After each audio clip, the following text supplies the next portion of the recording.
what is my favorite principle or my motto is like, done is better than perfect. Yeah, So that's a it good one. doesn't need to be a masterpiece. Just get it Yeah. done, then you can move forward. The substance is the key. What is it inside? And how you write and how you explain is part of the delivery. But Yes. what most people care about is the substance. Through all kinds of problems with a tech, if it's like, I'm at the point in my life right now and I'm a founder and I'm like, I need this. And maybe it's not written the best way, but I'm like, my mind is just telling me to read that right now because that's relevant to you. What I like about LinkedIn is it's so transparent. Like you can see so much. If I want to market to you, if I have your email, I can make a LinkedIn post that only you see. So welcome to this episode on the Authentic Content Podcast with Saila Marin. Welcome very much to the podcast.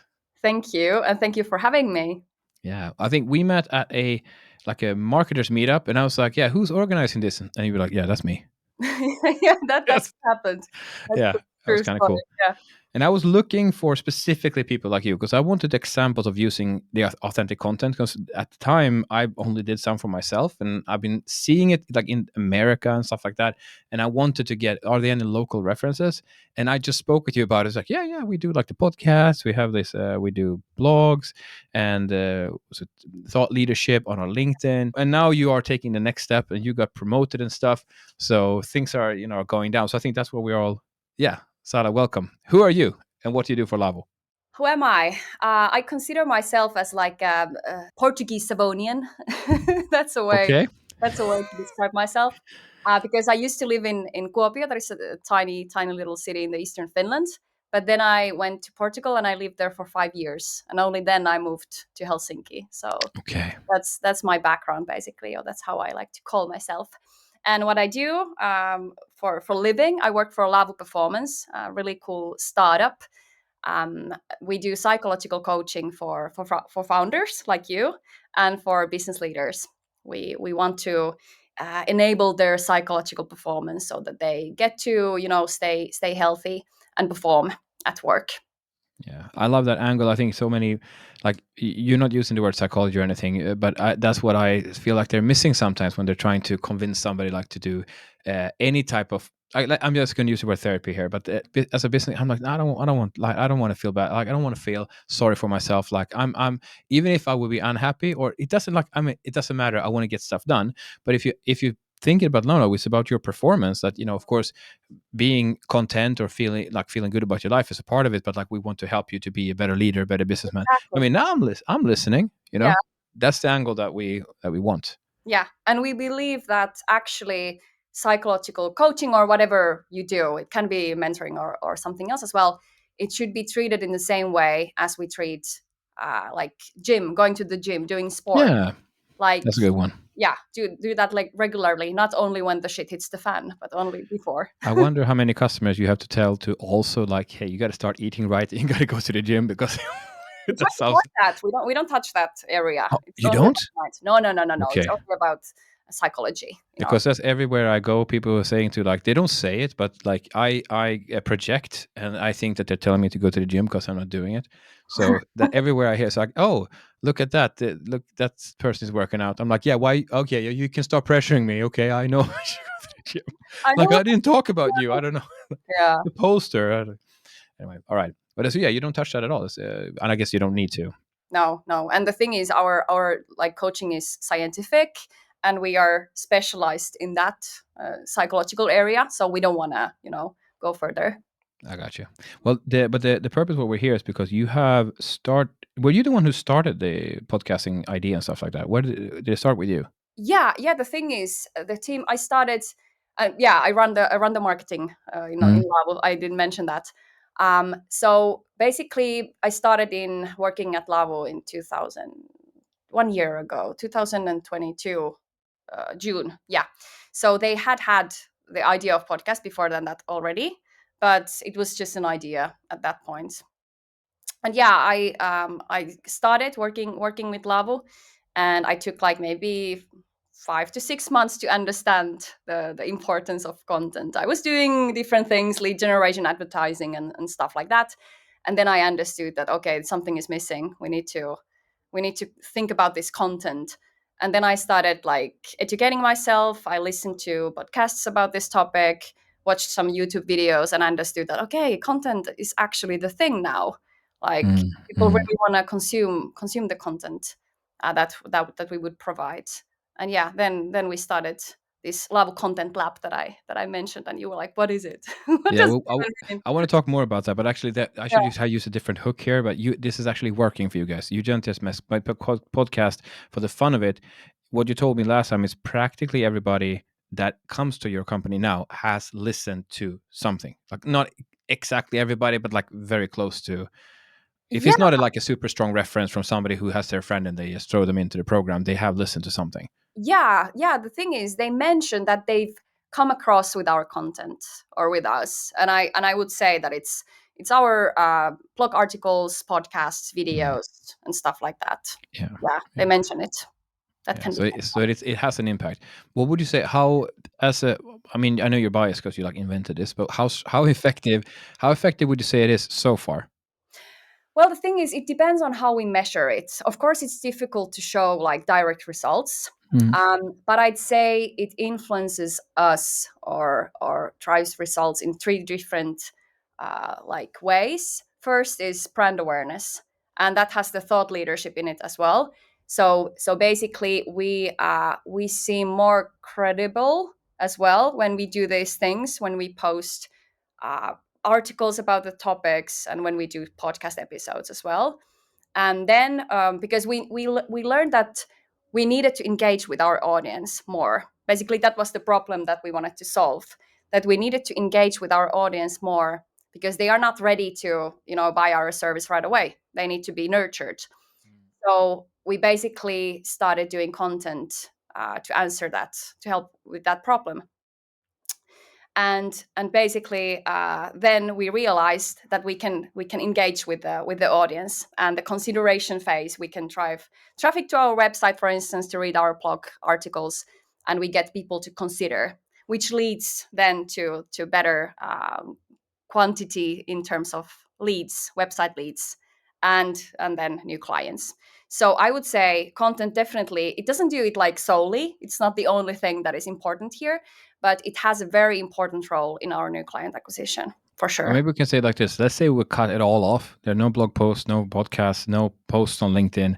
How easy would it be for you to sell? You can Very see how. difficult, very tricky, because yeah, because people wouldn't know who are we, what is love, Mm. what do we do, because we need to teach them about the psychological coaching, about the topics that we talk about here, but also what is love performance, who are we, what do we do. So yeah, it would be tricky, I'd say. So then you can say, I mean, it's one way to think that this probably influences quite a lot. The only way you would almost get clients then would be to direct references from a previous client. That's like, here's my friend Ollie, he freaking needs this, and Ollie says, okay, you can have me as a customer.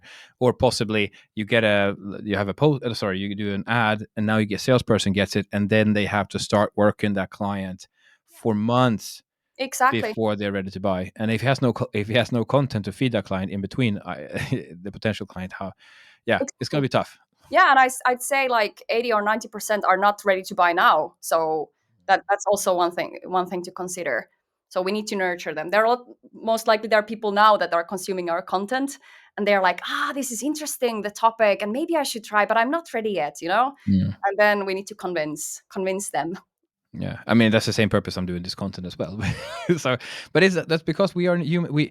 I guess, we have been thinking for some time that the way marketing and sales work is like, hey, you want it, and people is like, yeah, and they buy Exactly. it. Yeah. And I was like, no, that's not really what's happening. People are considering and thinking, and they're not ready. Like, it's so much else going on. I Yeah. think maybe the big brands that they understand that the brands that we have seen forever, like they just push out, they show the brand in such a way that I start to think that maybe I want that, maybe I want that, and I can think that for years, and eventually I'll buy. And they just know that as long as they make content that makes me desire what they have, eventually they're like, if they have enough money to buy our brand, you Yeah. probably will. And Yeah. they just wait until you get rich enough, and then you can. Yeah. But it's also difficult because when you start, you don't see the results right away. You need to Mm. trust the process. How long did it take for you guys? It's quite tricky to measure, but I would say starting from 3 months to 6, we So in saw 6 months, you knew like, yeah, it is yeah, we working. saw something already. Like something is Yeah. happening and people are mentioning our content. But of course, it takes longer for it actually to, drive tangible Yeah. results. How and you've been at it 1 year, so that already now it's for sure working. Yeah, yeah, yeah. Yeah. Should be at least. I'm still here. I'm still Yeah, yeah. for Laavu. Well, I want to talk about your method, but maybe before I go to that, that's the new lab thing that you got going on, the growth lab. Do you want to say what is the growth lab? Laavu Content Lab. Okay, Lava Content Lab. Okay, sorry, How yeah. to call Content it, lab. because it tells about the mindset a little bit, because we started trying this, I think, in January, or I don't remember, maybe it was like 1 year ago, whatever. We thought that we want to try out this content thing, but we want to do it a startup style, so we do A/B testing, and that's kind of a lab, a lab content lab. Yeah.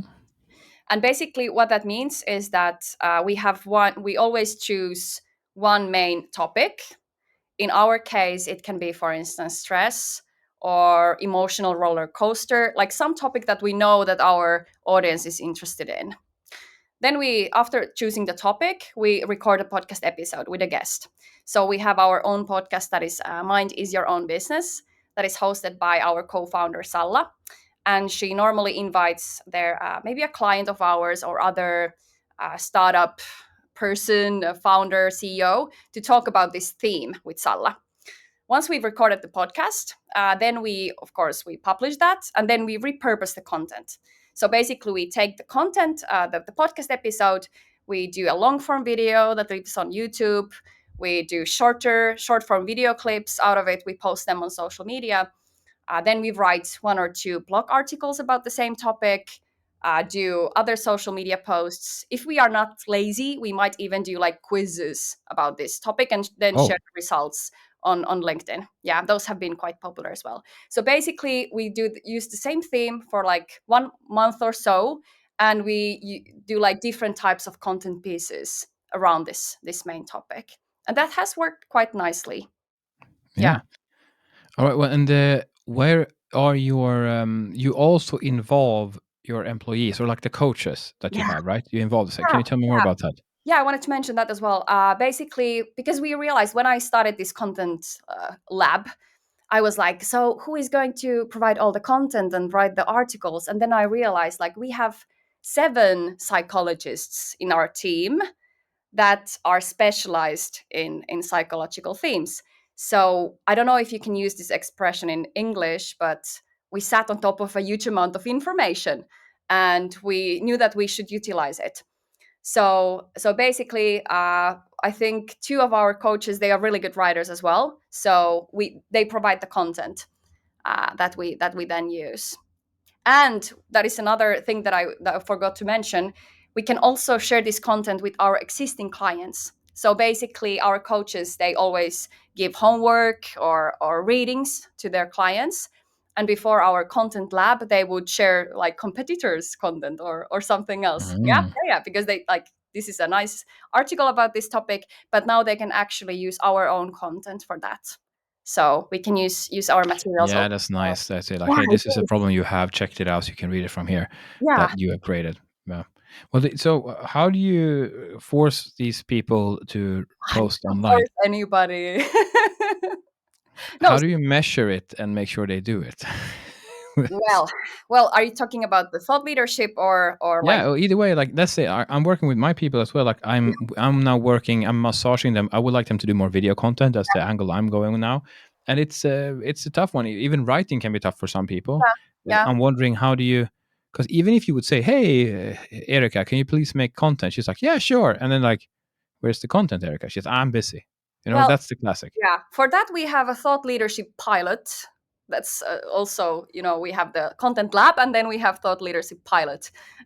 So basically, because I realized that we also need our employees, to use their own, voice, share stuff on LinkedIn or whatever channel they would like to.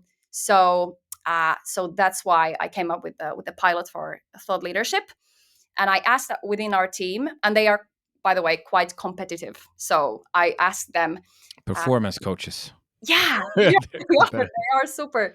So I asked them, like, who would be interested in trying this thought leadership? You can apply, and then I make the final decision. I'm going to choose 5 or 6 Mhm. people to be part of this. And I already understood because they're competitive. There were plenty of people that were like, me, I Mhm. wanna try this. So we did first few months. We had five, yeah, we had five people that they had their own plan for those months. We came up with the goals. They needed to define their own like brand, their own Mhm. personal brand, and then we would, have activities for them to do during those 2 months. And then after that, we would pause for a feedback session and see with whom we would proceed, the thought leadership pilot. And of course, it wasn't that easy. So people, they, for instance, they set goals like I'm going to make 2 LinkedIn posts a week, and then they couldn't because it was too difficult. And then in that feedback session, we then decided that okay, maybe it's not, you know, maybe we shouldn't continue with you guys. And then we chose three that found it easy and enjoyed it, and really wanted to continue the the pilot. And now we Yes. are in the second phase, and we made new goals. We set new goals for the thought leaders, and now we are going to in November actually we're going to analyze what happened during the last 6 months, and then we are going to make the next plans for the next Yeah. period. So That's that's nice. You're finding that it's hard to make everybody do everything equally well. Mhm. So when you have people to pick from, you can continuously work your way forward for the ones who prefer to do it, who'd like to do, and who will naturally enjoy exactly. doing it, possibly. And Yeah. then, uh, And they also have a bit different profiles. Like one of them is Salla, our co-founder. Mhm. And she normally posts about a bit different topics than, for instance, Lasse, our lead coach, that is also a subject matter expert.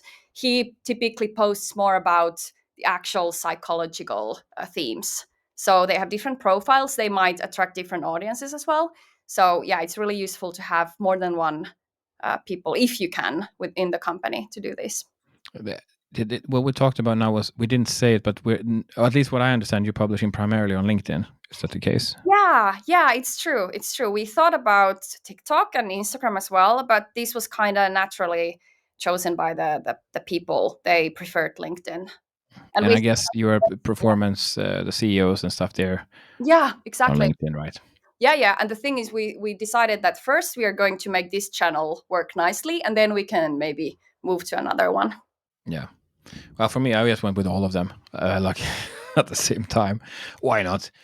So far, LinkedIn is still also for me the better channel. Yeah, But I'm curious. What I like about TikTok is that it's TikTok like knows everything about you, so they know what you'd like. So if you make a video that I would like, TikTok will show it to me for yeah, free. yeah, So yeah. True. it's a nice deal as a marketer. You don't have to pay for it, and they just show it to you for free. And So I love the algorithm as a user. It's so yeah. lovely. I get all these beautiful dog and animal videos that I can just watch endlessly. So Yeah. I love it. I love But it. I'm still personal with the clients is working all right, but personally I'm struggling to get the TikTok algorithm to do what I want. I'm Yeah. I'm stuck at not enough high number for me that so we're trying. We now had me do, what did I do? I had a hula hoop, and I had to do, like, I would do all kinds of stuff yesterday with the Yeah. client to see if we can get any of those silly videos to go, because I'm getting to TikTok. I'm like, okay, what do you want? What do you want me to do? I'll do it. You give me the views. I do what you Yeah. I'll Yeah. do what you say. Maybe some.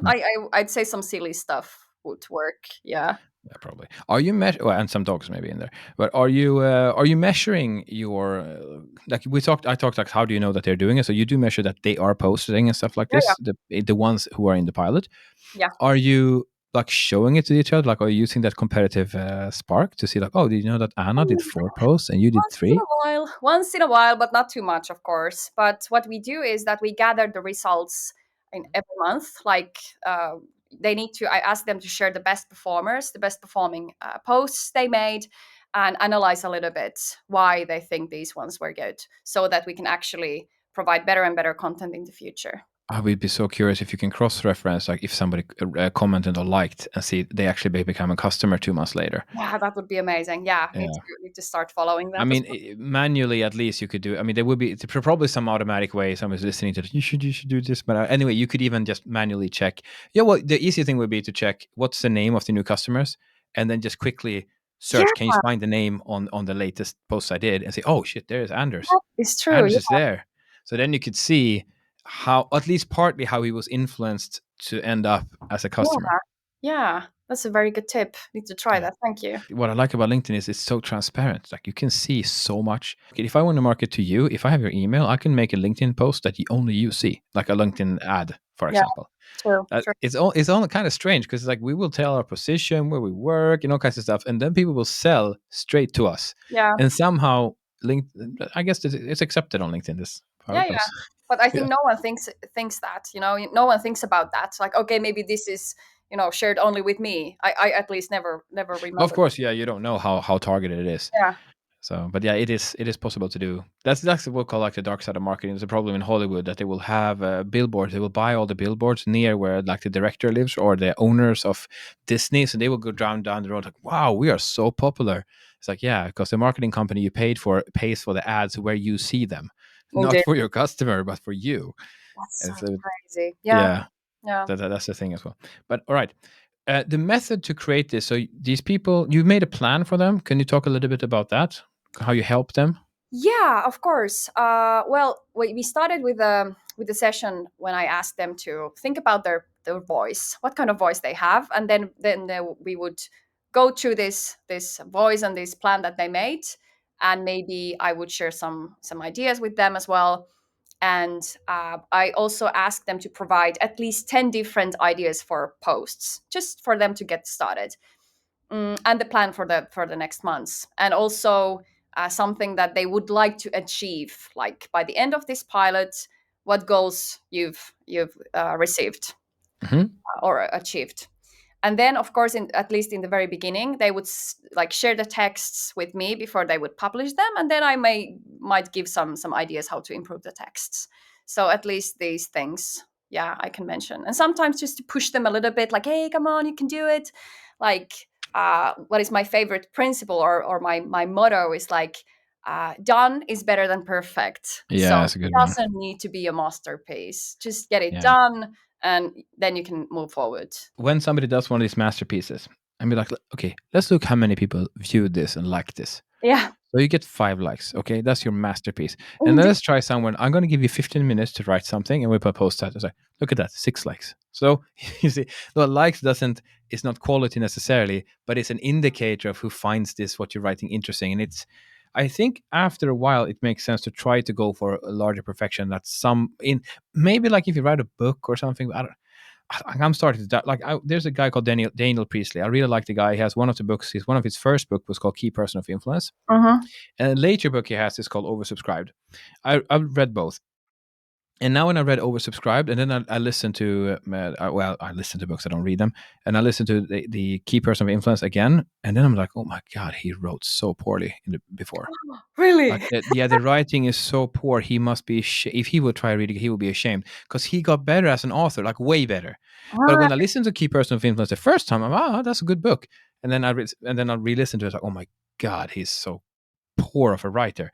But the concept is something I'm pushing as well. We talked done better than perfect. There's something you can add here when you talk with them. It's like the substance is the key. What is it inside? And how you write and how you explain is part of the delivery. But Yes, what most people care about is the substance. Like, indeed. we'll go through all kinds of problems with a tech. If it's like, wow, this is really like, I need this. I'm at the point in my life right now when this post comes in front of me, and I'm like, and I'm a founder, and I'm like, I need this. And maybe it's not written the best way, but I'm like, my mind is just telling me to read that right now because that's relevant to you. I'll use another thing, like, let's say that you're really helping people. Every day you're not like posting something, there's a person who needed you that didn't get to see this content and Mm, is suffering. mm. So I say that you're selfish. When you don't post, you think that you're selfish because these other people, they needed you, and you didn't allow them to have access to you because you just felt, I didn't feel like posting. That's a And very nice way to think yeah, about it. but Yeah, but it flips it around. that you blame Yeah. yourself. Yeah.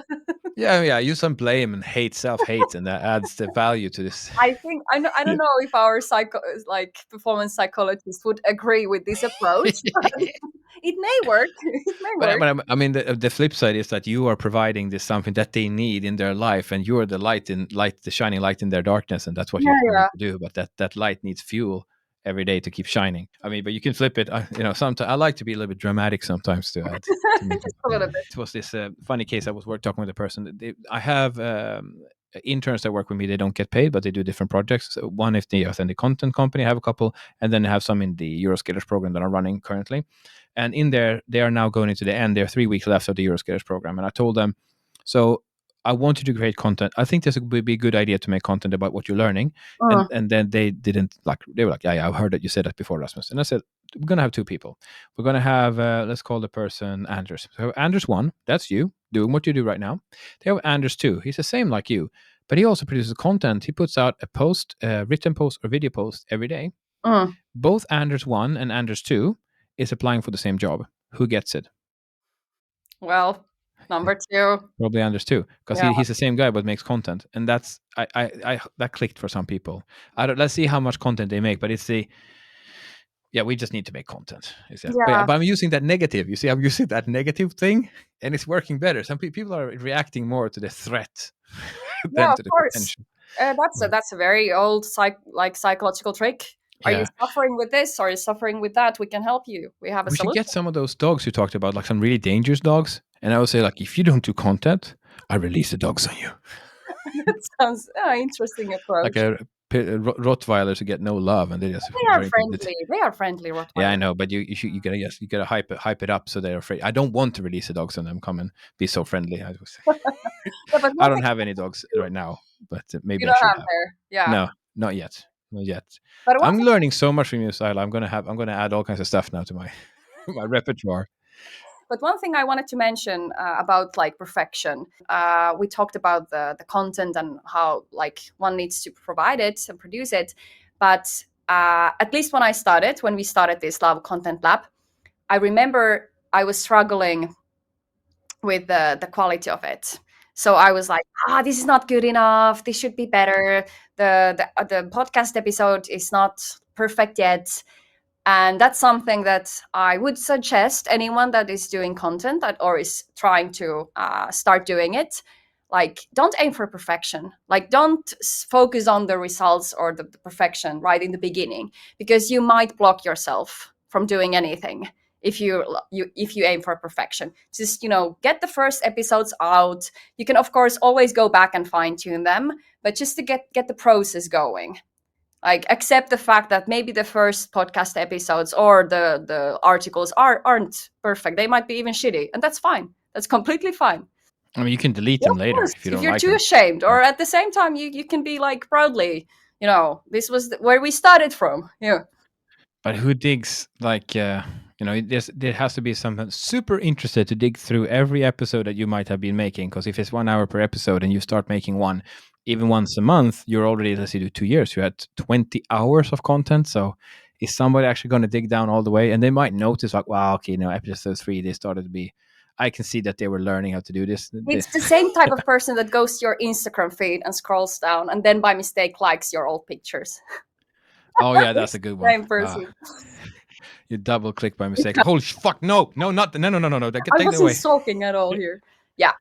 Yeah, exactly. But it is fun though to look at other people when they're like, you go back, it's like, whoa, they look like that before. I people changing their hairstyle is one, or they like lose or gain a lot of weight, like someone. I'm like, wow, that was a different person, like 3 years Indeed. ago. Yeah. I am wondering if I should take away those stuff No, though. Yes, as a no, professional, no. It's like just. fine. Yeah. Well, I was thinner in my previous post that I have on Instagram, so I'm keeping them. Well, I'm like, here I'm at the national team with the Finnish rugby club. What would look like that? exactly. That looks good, And that's around that time I stopped posting my normal photos on on Instagram. I hit the pinnacle, and then I then I stopped. Well, I'm doing videos now, though. I'm doing all the videos on, and probably some version of this will come to Yeah. Instagram too. But do you have any ideas on, like, we talk LinkedIn mostly? Do you guys consider other format? We have LinkedIn and we have podcasts, if that's a separate. Do you consider the other formats? Well, we do the YouTube. We put the long form Mm-hmm. videos there, not optimized though. Don't go there and see. I feel ashamed about that. I just publish them, and I haven't touched them. I have some nightmares even about the Yeah, videos. we're gonna get one more person into the content lab. Yeah, that's a good thing. But yeah, we have the videos living there. Then we do the articles. We do Instagram as well, but we mainly use that for employer branding, because Mm. the future psychologists that we want to hire, they follow us on Instagram. So the content is a little bit different. And that's clever. Well, to realize that we have an acquisition channel, which might be LinkedIn, and we have the Instagram is our hiring Yeah, channel. yeah. And yeah, At least for now.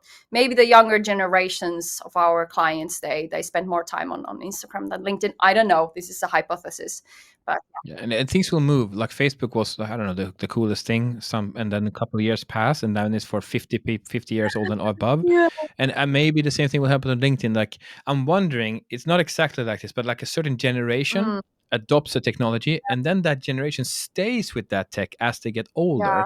So it could be that the person who are 20 something, they're really happy to be on Instagram right now, Mm, and that keeps going. mm, And then eventually they will be in the 40s, and then they still has Instagram, and then it's like LinkedIn reverted, and then now that's about posting cats and dogs, and that's like LinkedIn. yeah. Because you never know, they change these Exactly. platforms. Yeah. Yeah. True. But I want to ask you for advice. If I am to start with this, because you said you had some struggles in the beginning. If you would give yourself advice, what would it be? Could you start somehow better than you did yourself?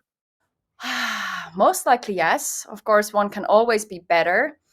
um, Maybe I'd accept the fact that I need to push a little bit, like, because I'm not doing this alone. I have other team members that Sala is recording the podcasts. It's actually her podcast.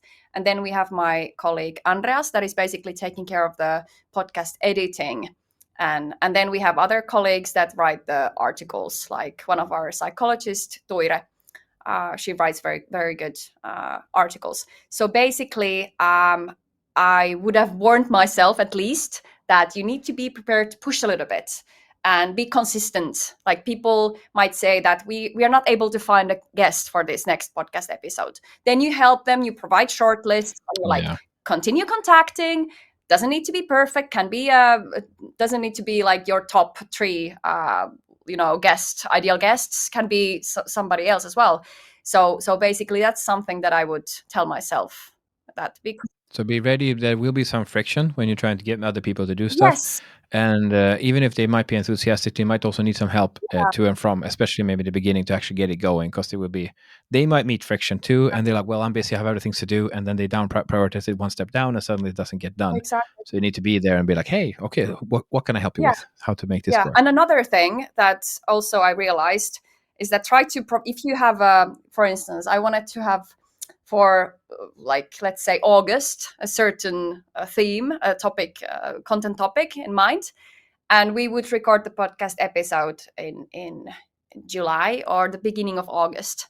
What do you think? What happened? Were we able to be on time with the new? Yeah, I'm thinking, is it coming out now in October, November? Is that the plan? Yeah, exactly. So basically, and especially since people have other things to do in our team, so like now we are building content for December at this point. It still could be more time, but it's better than it used to be.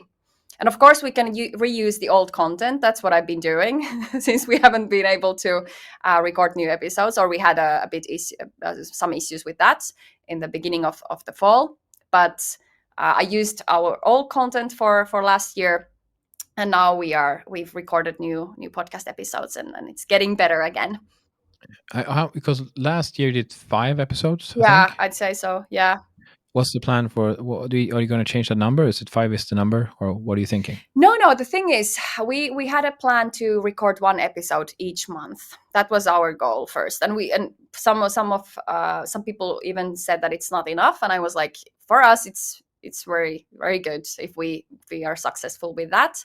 But then, well, we are a startup, so things happen. We get busy, and this was not the top priority of ours. So that's why I think we're going to end up.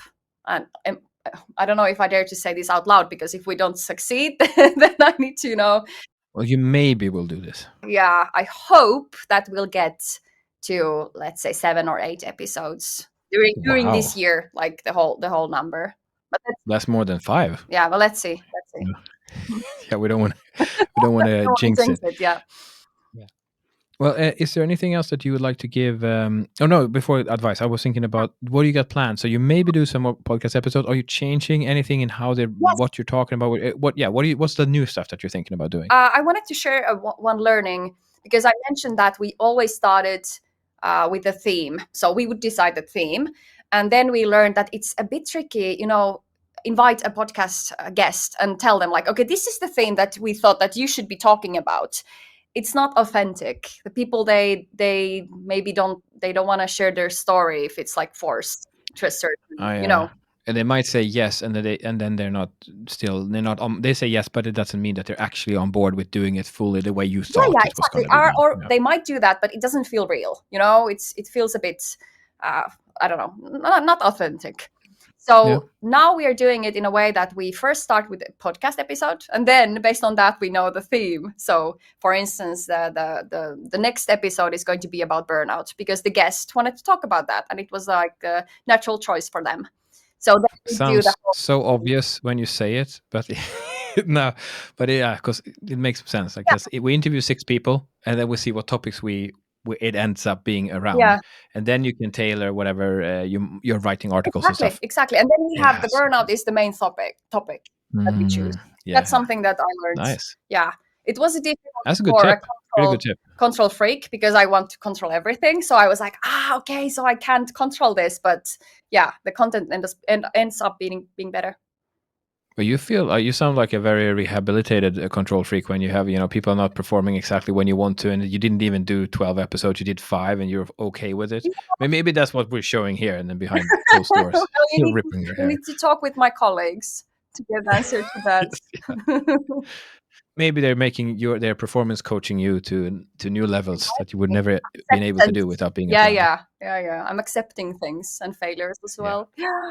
And I mean, that's the thing. We all have our personalities. Like, we just have to live with that and figure out how to, navigate that. Because I mean, a big control freak, that can be difficult. But like being on top of things, that's not bad. It's good to know stuff. But there's a level where it's maybe a little bit too much.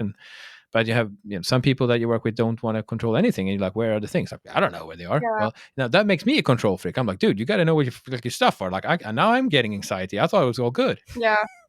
So I like people who know what they're doing and have control of their Me stuff. too. Yeah, so that's good advice. But so one new thing that you're doing is that you're letting the podcast guest and whatever where the direction that podcast happens to take the discussion will then theme a certain month, and you can then schedule that accordingly.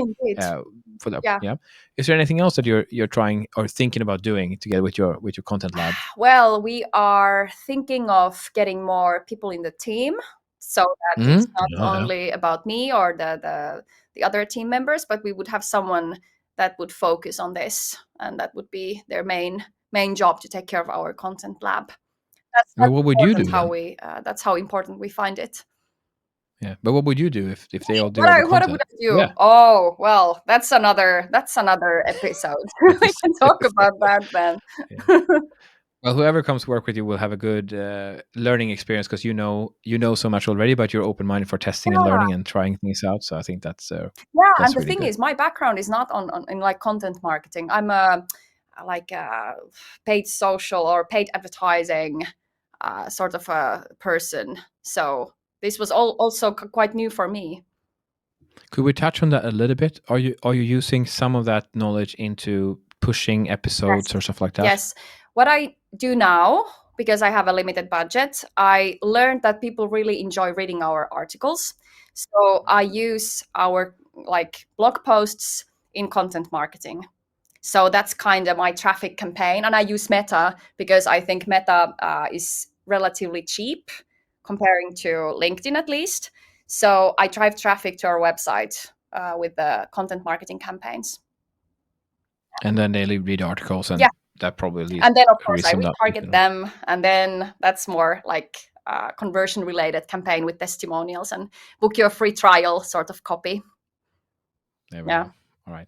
Well, that's another topic for another day, I think. But then, Saila Marin, thank you very much for coming on the podcast. Appreciate you. Thank you for teaching me all this stuff and teaching all of us how to do it. That's done is better than perfect. And you might want to do 12 episodes. It might end up being 5, but as 5 is way more than 0. Indeed. And it is driving the podcast and blog posts and thought leadership, the posts that your psychologists are doing, your coaches are doing, is feeding you clients. That's now become an integral part of how you make money in the company. Yes. So it's not just, it's nice for views. No, it's working. It's making you guys money. Exactly. Well put. Right. Thank you very much, Thank Saila. Thank you you. for coming. Thank you.